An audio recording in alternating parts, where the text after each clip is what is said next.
This is the easiest Chinese dish na naluto ko. At ang sarap niya ha. Baka nadaanan nyo na rin to sa TikTok kasi lagi ko to nakikita doon. This is my stir-fried tomatoes and eggs recipe.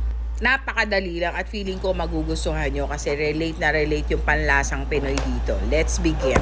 Crack 4 to 6 pieces of eggs. Kahit ilan gusto nyo, walang rule dyan. Then, season it with salt and pepper. Ito, inad ko lang 1 tablespoon of mayonnaise to make it fluffier. Mix nyo mabuti. Tapos, mag-slice kayo ng 3 pieces of tomato. Pwede kayo mag-add dyan. Basta dapat, pag ginigisa nyo, gisang-gisa para hindi maasin. Then, on a medium heat pan na may oil, i-fry nyo na.